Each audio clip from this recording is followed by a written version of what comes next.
Cinema Classics is sponsored by WCBE 90.5 FM, Columbus, Ohio, and is produced by John DeSando. Listen to shows online at WCBE.org. I'm John DeSando. And I'm Mindy Mcfann. And this is Cinema It Classics. sure is. And boy, we have a classic chain here. Yes, Oh. from way back. I mean, back when I was born, Mm-hmm. Disney had Pinocchio. Yeah, and it was before that. And I will tell you, I don't know of many animations that have endured the way Disney's original has. Yes, absolutely. And I couldn't count the iterations of that. There's so many, foreign and American. And two that I know of this year, Mm-hmm. Zemeckis, Robert Zemeckis. Right. Is that the one with Tom Hanks? Exactly. Uh-huh. For my taste, just a little bit bland. Mm-hmm. And then a new one by Guillermo del Toro. Yes. Who I love. Of Pan's Labyrinth. Mm-hmm. Wow. I love him. I know he is I so love him. imaginative. Well, so when he takes all that wildness and brings it to the Pinocchio legend, Mm-hmm. based upon the 1883, it's actually a serial, not a book, Right. Adventures of Pinocchio. Right. How does it go? How'd it go when I mean, you saw it yesterday, right? Yes. Yes. I didn't know what to expect. I didn't know how far it was going to go. You know, I mean, I looked up ahead of time, so I knew the original storyline by the writer. So I knew, because I thought it was going to be like Grimm's fairy tales, where, you know, we have our Cinderella, and then the Cinderella where the stepsisters are cutting their toes off to fit their shoes in. So I thought it was going to go to an original macabre kind of. Yeah, a Tim Burton-ish approach. Or even blacker than that. Yeah, okay. Yeah, that was the way I was thinking, and it was a little bit of both. Okay. It- In what way that interests me? Because I have some reservations about it. Yeah, well, one thing was hard for me is I felt like it didn't go either way. I thought it was going to go off into this kind of very serious, because there's fascism in it and stuff, and so I thought it was going to be very illustrative of maybe the tipping point of so many democracies in the world right now, and so I thought it was going to be really that. And then it veered over into this sentimentality, and I felt like it never went all the way one way or all the way the other way. That's a great analysis. My reservation was the fascism. Mm-hmm. Yeah, and the setting in 1940s Italy. Mm-hmm. Now they couldn't have known that Italy was going to be going back toward fascism. Right. With a recent election. Right. So they could have known that, but still, it's kind of unfortunate.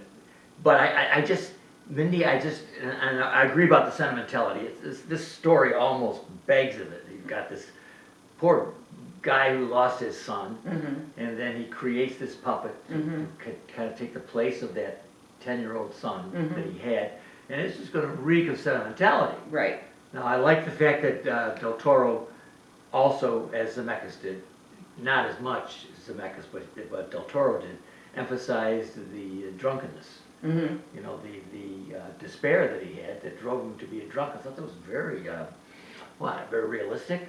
Yeah. Yeah. Well, it also explains, because this is silly when you suspend your disbelief, but I mean, he had to be drunk when he made Pinocchio, because I'm like, this is a craftsman, and he makes this really shoddy wooden boy. I was like, why is he so poorly made? I mean, you know, even when his legs got messed up, he just wrapped him up, and I was like, this is the guy who's carving a crucifix in a church. Yes. And then when he does his little boy, it's all, you know, shoddy workmanship. Yeah, That's an aside. That I don't know why. No, it's all square and pine. Yeah. And it has little branches coming out of it. It's not perfect at all. Yes, No, it's not carved. It's an odd creation. Yes. But anyway, yes, so out of his despair, he creates this, and then some magic fairy comes along, and who else but Tilda Swinton, right? The perfect Would you magic get anybody fairy. else? And she makes him alive, Mm-hmm. and then it goes on from there. But my reservation was that milieu that Del Toro put it in, and you alluded a bit to the democracies, the challenges to democracies, particularly fascism does. And I thought maybe because this Pinocchio is so rebellious and so questioning and so curious that he's a nice antidote to the rigors of fascism. And that was what I was, I was trying to understand Right. why he did. It was a Right. serious business. You have fascists there with their arms in the air. Mhm. You have Il Duce, Mm-hmm. and he doesn't like puppets. Mm-hmm. And so, yeah, how about you? How did that strike you? Now, I agree with you. That arc to me wasn't complete. Yes. There wasn't, here is fascism, it's horrible, here is how it was fought. As opposed to, here is fascism, and now we're gonna veer off and talk about love and father-son stuff. Yeah, yeah. It didn't, I felt like there were two different storylines, and one wasn't started, and, well, I guess it was, but one wasn't completed, I guess is a better way of putting it. It didn't go all in, because I think obviously there's so many things about corrupt government and people being lemmings to horrible people that is very important right now. But it didn't finish. To me, it started with this kind of blackness and this scary kind of trope of bombs dropping on children and everything, and then veered off that, fathers and sons love each other no matter if they're imperfect. And I was like, well, yeah, I just didn't think it completed it. And you're making me think that perhaps Del Toro was interested in commenting on current alt-right movements, even here, Yeah, that are fascist. yes. And that might have been his reason for this, but boy, he did not complete that No. at all. Mm-mm. Yeah, he threw it in there and expected you to make an allegorical interpretation that was asking way too much, unless you and I sat here thinking about it and finally come to terms with it. Yeah, because mostly what I talked about, what the theme of the movie became is accepting imperfection. Yes. A much more simplistic Yes. theme, which is fine. Yeah. I wish there'd been one or the other. Yeah, you're right, and there is something today about accepting people for who they are, Yes, which is a big deal. it sure is. And this is a good point of view to take with this, and perhaps Del Toro just is too smart, or too bright, or too creative to narrow down to a particular theme or two. Maybe he just wants the get too world. much in there. He wants to get the Yeah. world. Yeah. So what's good about this? Yeah. Well, I mean, the stop motion is fascinating. Isn't it? I mean, you can feel the texture of everything. I mean, the texture was just, ooh, so good. Trying to understand what the allure is for that, and you've said it. Apparently, with stop motion, even better than actors, you can get down to the finest point Mm-hmm. in a person's, in that character's expression, Mm-hmm. and you can control that. Yeah. And apparently, this is what stop motion is, the allure for a director who wants to control everything. Just control. It is control. Which is an allure to a lot of people. And I think Polar Express was one that I liked. I thought it worked out pretty well. I mean, if I were a director or something, you want to do different things, So I can understand wanting to try different art forms and just delve into the color and all of the things that go with that, and the unbelievable patience I can't even fathom it would take to do that. How about, let's say, enduring characters like Jiminy Cricket? How is this one? Oh, okay, I'm going to admit something that about both. I had trouble with the English accents. It bothered me they didn't have Italian accents.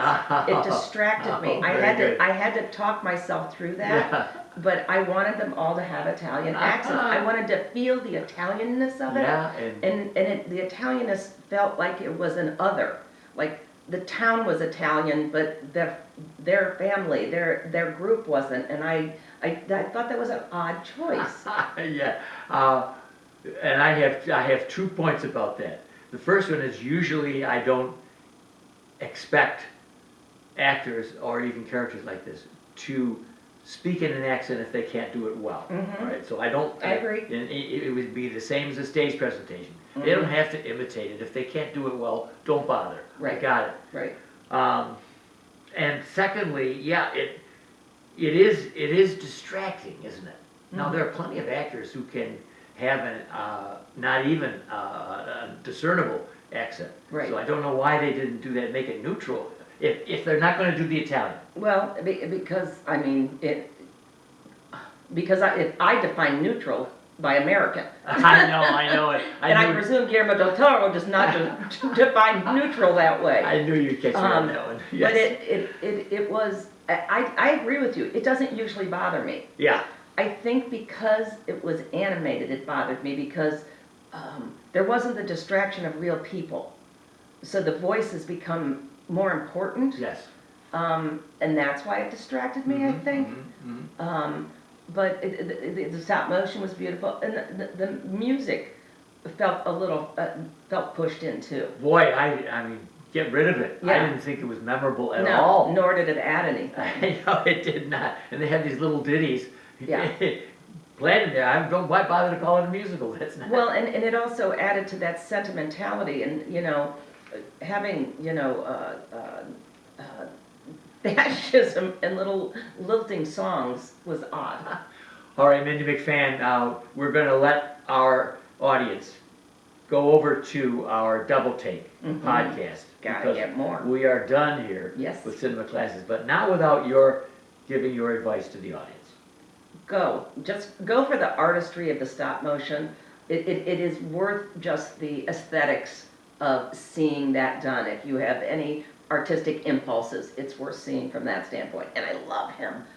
He's such a good man. Yes, and if you're interested in cinema, in the least way, you would have to be interested in the progression of Pinocchio. Yes, From absolutely. Disney through here and going way back to the 19th century. Yep. All right. Guillermo del Toro.